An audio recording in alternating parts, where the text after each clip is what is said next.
think I'm also at this phase of my life that anytime I take a leadership position, I also think about the exit plan. So when I take something that like a responsibility, I think in my mind, like, how many years could I imagine doing that? And then saying it up front. And then if it ends up being more, that's just like extra, like, icing on the cake. But if it ends up being just that, then everyone's clear on like, how much I have to give and also how important it is to train the next, not waiting to the last minute.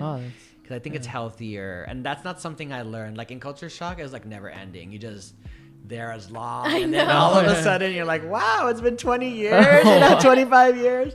Now I've learned at this time in my life that it's just so good for everyone to when you begin something, just have an approximate, like how many years do I think I will want to be a part of this organization as a leader. That's smart.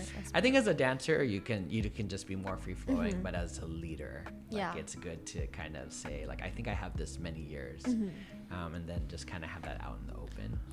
So but the real reason I'm doing that is because by next summer, hopefully I will be a dad. What? Yeah. So that's like that's what's the cool thing about life is you just do the best you can, and then your blessings, they come not always in the timing that you expect, right? But just in time. And so this is the timing where we're gonna begin our surrogacy journey this fall, and because I know I'm gonna be a dad, I have to. I'm making that known, like I will be, that will be my priority, and I do feel at this point in my dance career that I have no regrets, and if that were to be like my pause, I would be okay. I'm okay with that. I feel like I've given a lot already. So wholesome. What I hope is that we won't be the only ones, that we're doing it so that maybe that will give other dance organizations the idea to have programs like that, for sure, especially since there's so many occupational therapists out there that who are dancers, we took 8 volunteers for our program so we could plant the seeds in them so that if they move or they go somewhere, maybe they'll have the courage to like create their own at a studio or with another dance organization, because that is the end goal. It's not to just possess it and own it as the only one, but just to be an example, a spark for others to do the same. That's how our entire dance community was created. I didn't create Kaba Modern so that Kaba Modern would be the only team.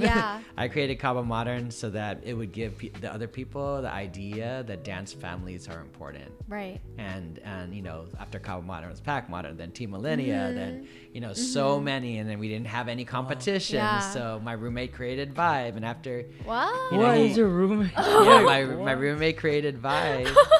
Because we had no competitions. We had a lot of battles, which was really incredible. We had jams, much more underground. Now it's much better, but at that time it had gone kind of underground for a while. Now it's out where it should be, like out in the open and available to the community and big. But we didn't have any dance competitions. That's all created like grassroots by our peers. And then we, of course, it caught wildfire, and then when it's global now, we have all competitions like everywhere. But in 1990, I created Kaba Modern in 92, and then the first competition was in 95. That was Vibe. So in 95, there weren't any like dance competitions yet. But in 92, when we created Kaba Modern, for a couple of years, car shows and party promoters were throwing like dance competitions. I see. But the problem with that is that like the judges weren't always dancers. So like they didn't really know. They were like the promoter's girlfriend or or the promoter themselves. So we were frustrated, and that's when my roommate, who was on Kaba Modern, with his fraternity LTD, he was like, okay, I'm gonna create a competition, I'm gonna call it Vibe. And then I just helped say like, okay, if you do that, these are like reputable judges that we would respect, and we would want there to be like welcome signs, the whole culture of like welcome signs and like baskets. That's like created by us. Wow. That's That's so not cool. like something, That's crazy. and that's very part of our Filipino culture too. Of like we show love through food. We show love through our acts of service and quality time. Those are kind of like our love languages as Filipinx people, right? So all of that was put in the comment, and now it's just like normal. I know. Crazy. Crazy. Yeah, but that was created just like this podcast. It's an idea and a vision, and you just kind of go for it, and then you just never know what the ripples are gonna be. Yeah. So yeah.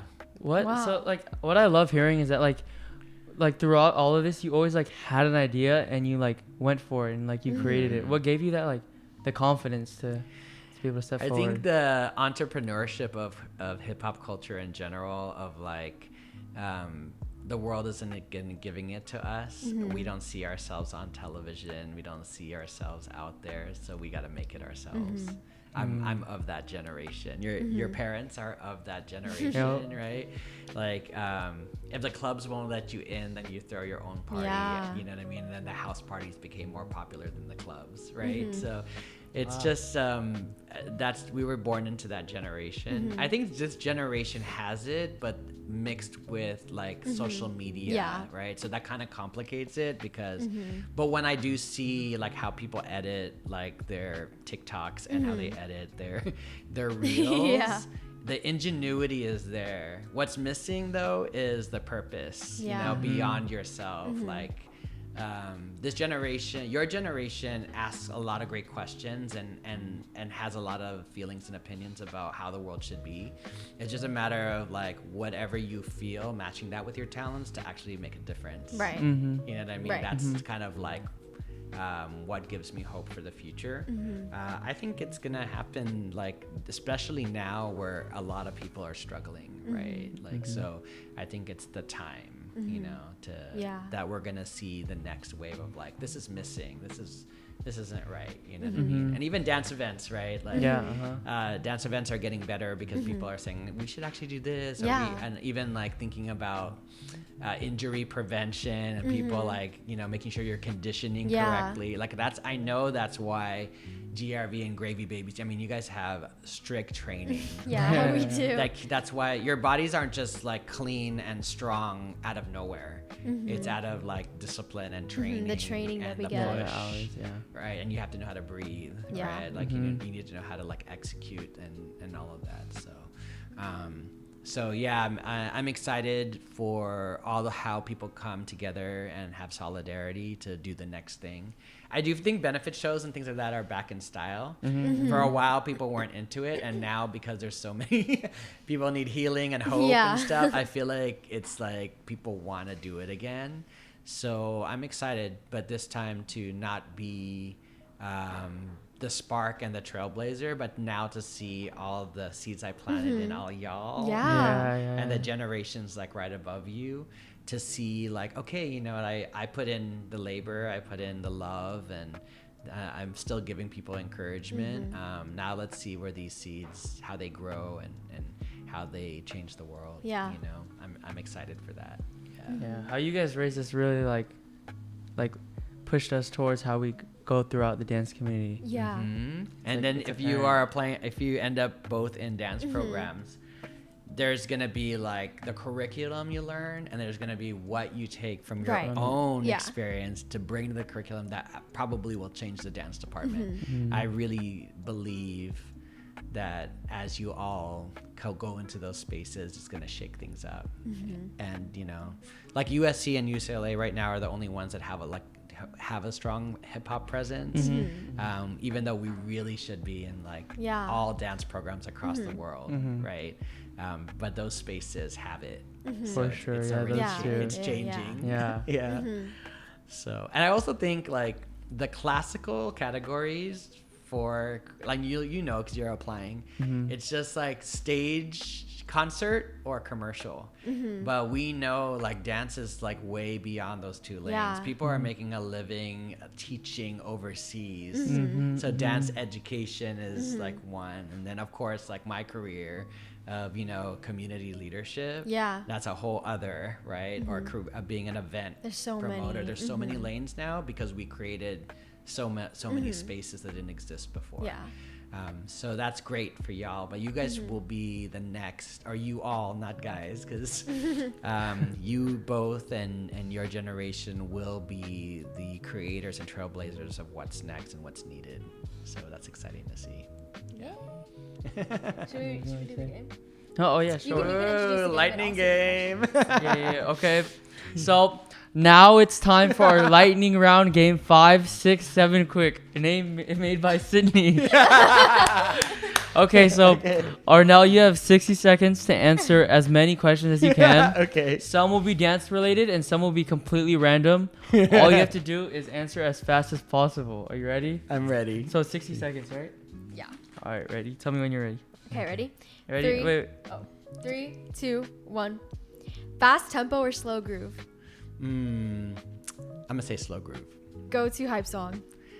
Ooh, I actually like "Is It Right Now" by Tyler. Okay. Oh, Okay. yeah. Early bird or night owl? Night Owl. Favorite ice cream flavor? Chocolate chip. Dream choreographer to work with? Ooh, I just want to be in the presence of Cloud. Okay. Yeah. Phone app you use the most? CapCut. Dream CapCut. country you'd like to teach in? Dream country. I actually just love teaching in the Philippines. Okay. Even though I've taught there before, it's still always going to be my dream. Yeah. Freestyle or choreo?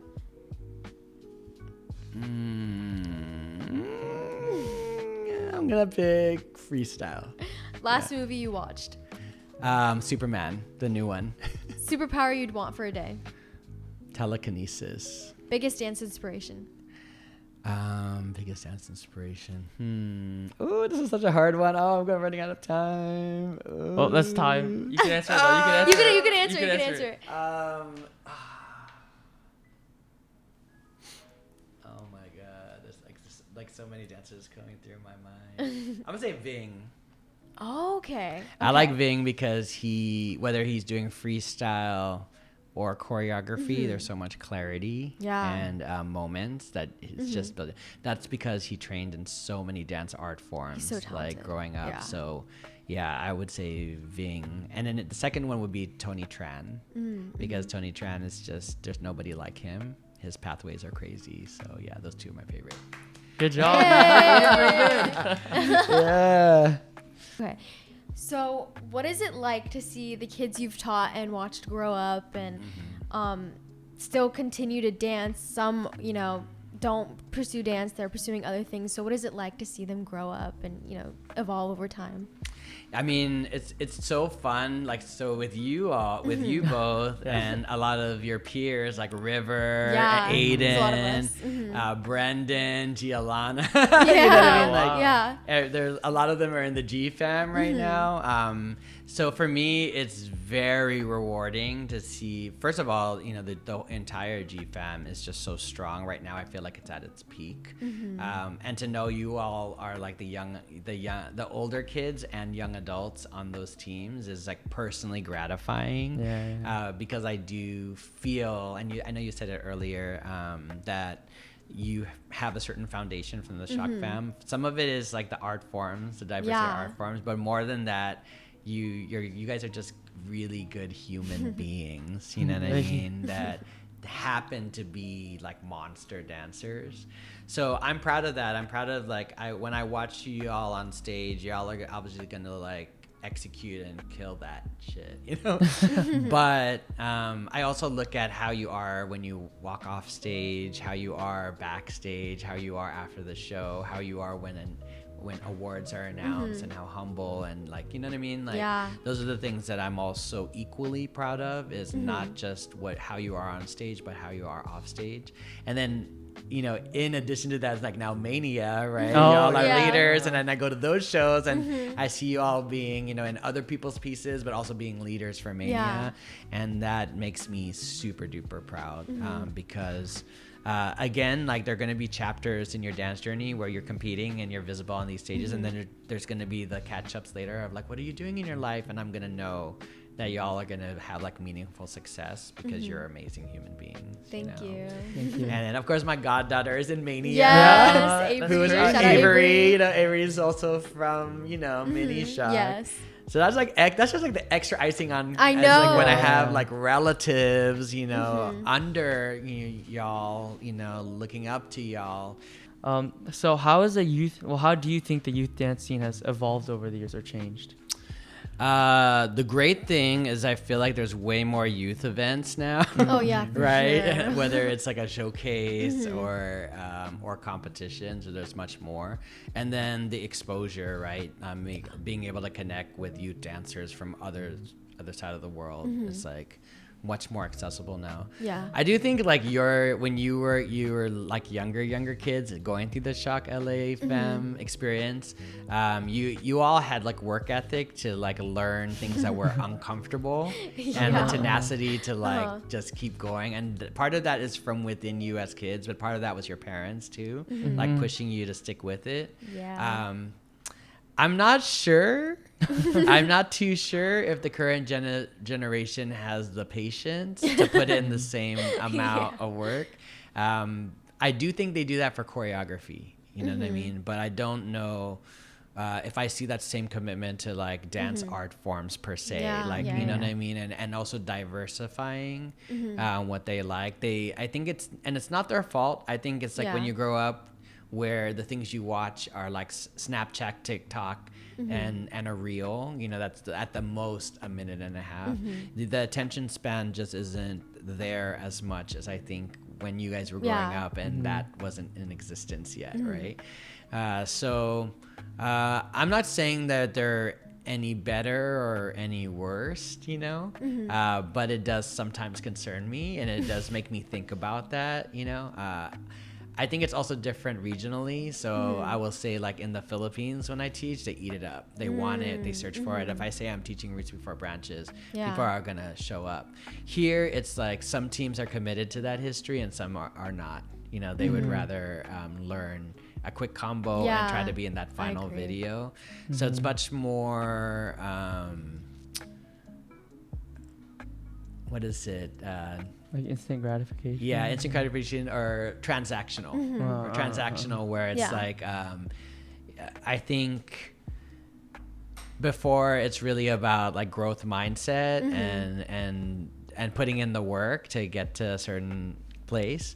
And I think now it's more like, what's the fastest way I can get to get that combo down, to get that video ready. Yeah, especially share. with social media being so big. Yeah, social media for like sure. all I see on, let's say, Instagram or like TikTok is just choreography or like community classes. Yeah. And I rarely see like just like foundations and the roots of hip hop and or people just grooving it out. Yeah, like just, sometimes connecting. it's like so much choreo, but then they don't even like look at each other. Yeah. And you're like, what happened? It's like back to mirrors again, just like looking at yourself in the mirror. Yeah.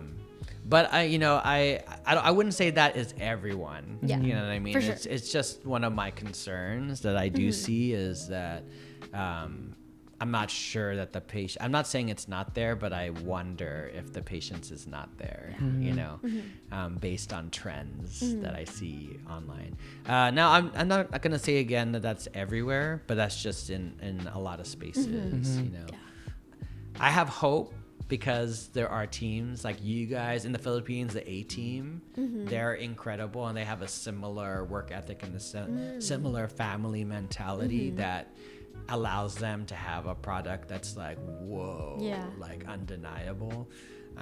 So I just hope that teams and dance families and dance organizations have that also. I also know, I'm noticing also like even in the battle community, there's so many dope battlers, right? But I wonder if they all support each other. You know what I mean? I feel like so many individuals trying to like be the best thing. And I sometimes when I show up at events, I hope that the same energy that people give to battling is the same energy that they will go to supporting other community events and education and all of that, because I'm not saying it's not there, but I am concerned that it doesn't have the same fervor that my generation had, where we like were really about individual care and community care as well. So we'll see. We'll see. I hope that at least my kids will. That's why I believe in my kids that I've crossed paths with being the future. Yeah. Like my dream is for you all to take over Culture Shock in the future. You know what I mean? That the directors will be you guys like way down after college later on. You know, I'll just be going to y'all's show and it'll be whatever. You know, it'll be the new creations. You know, but that would be my dream. Yeah. We'll see. So throughout our time training at Culture Shock and also like any classes at H4, you taught a program called Roots Before Branches. What is Roots Before Branches? So Sorry. Yeah, so Roots Before Branches is a workshop that I kind of designed almost 20 years ago, about 15, maybe more closer to 15 years ago, because I started noticing that the stories that we exchanged growing up during the time of the 70s, 80s, and 90s, some of it was getting lost. It wasn't being documented. It really started with Don Campbell. I wanted like the history that he told me specifically and told Tiff and shared with us from his mouth, that it wasn't diluted out there. And so from collecting some of the facts that he shared with me, I was like, oh, maybe I should just also add, you know, what I learned from Victor Manuel, do a whacking section. And then before I was like, oh, maybe just put it in like chronological order. And so then I created this handout, right, that was like a timeline. And again, it's the history and heritage of many dance art forms, not all. And it's not the complete history. The intent is just to scratch the surface, so people then want to like dig and research their own. So it's really just to be a spark, not to be the complete history and heritage, but to be a spark to find out who our pioneers are, find out the history and heritage of all these dance art forms.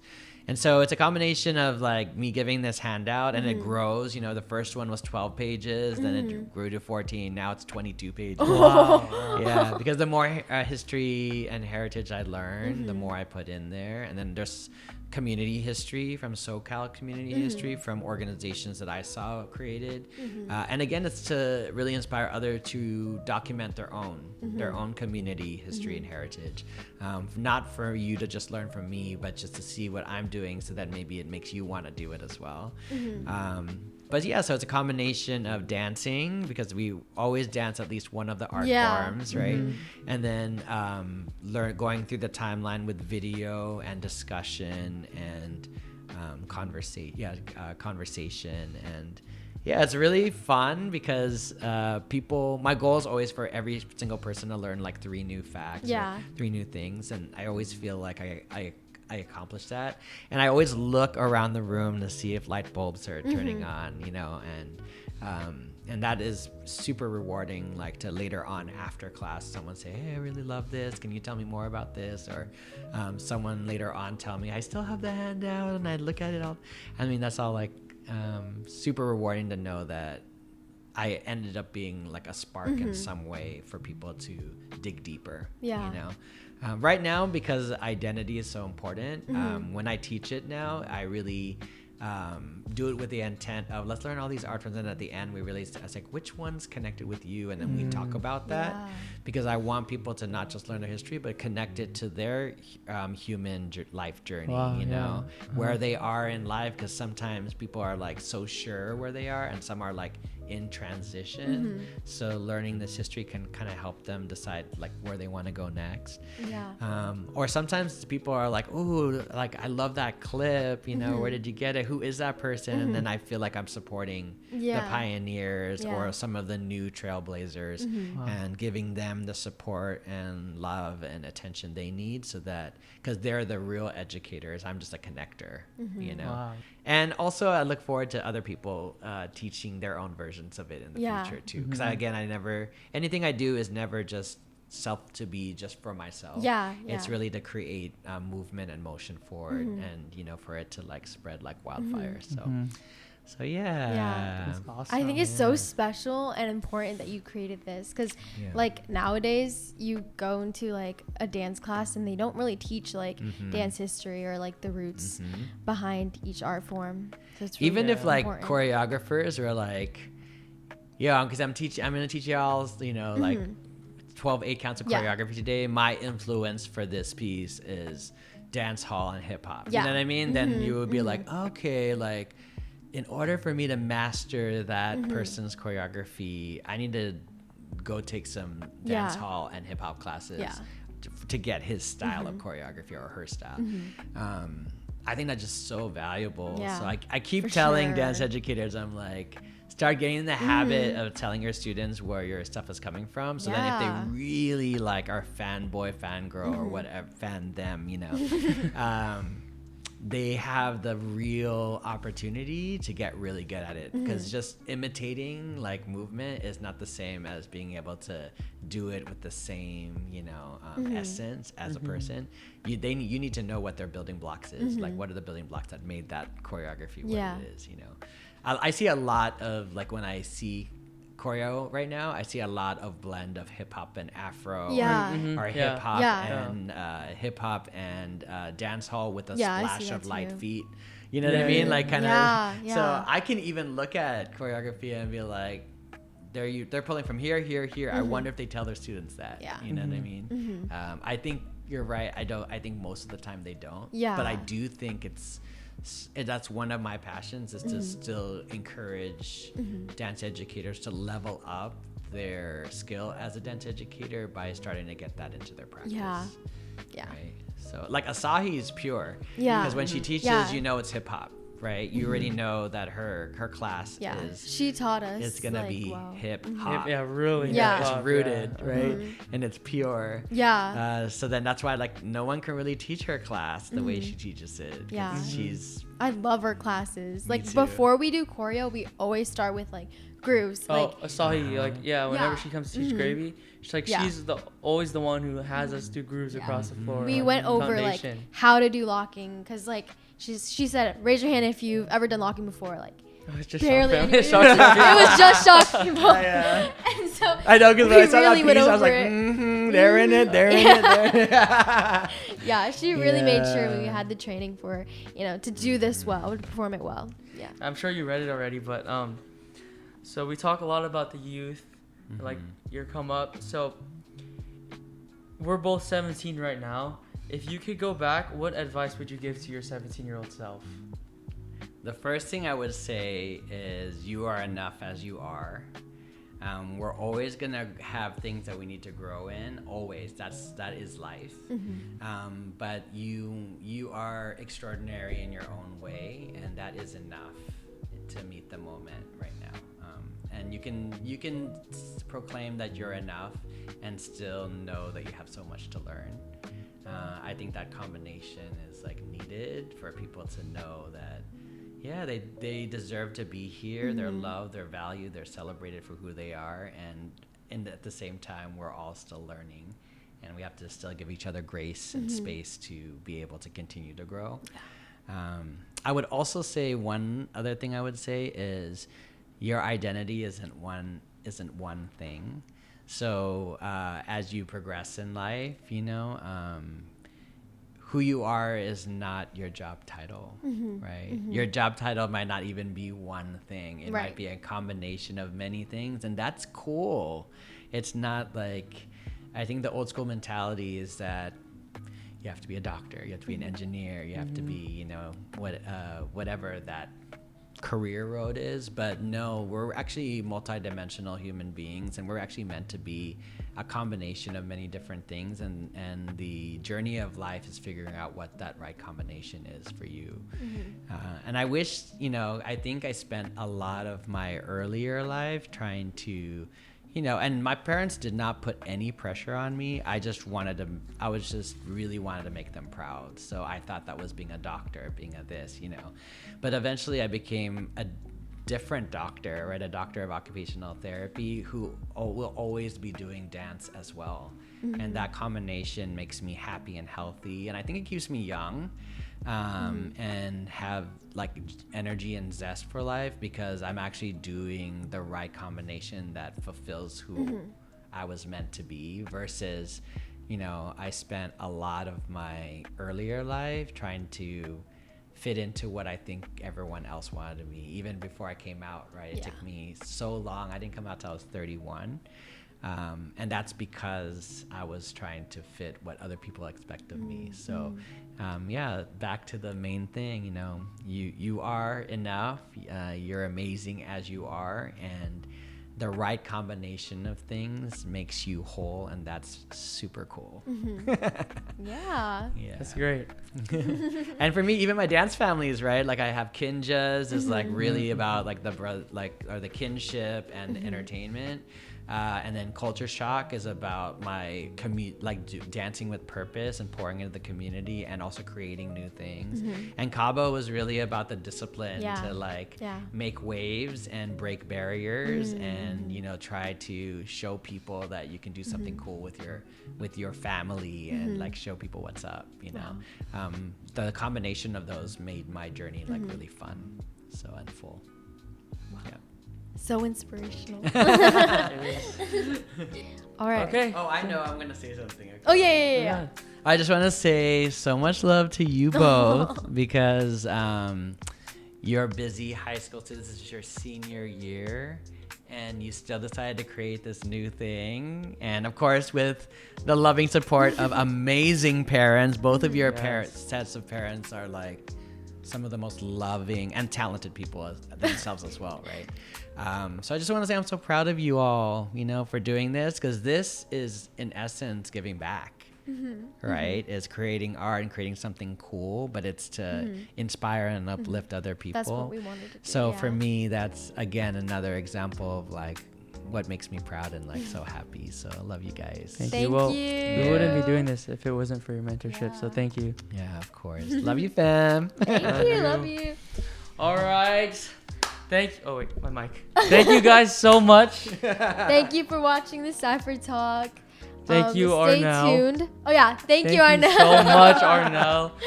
We hope you guys learned a lot and take this with you out in your own lives. Stay tuned for the next episode. Yeah. Yay! Woo! Yes. Yay! Thank you. Thank you, Arnel. Thank you so much.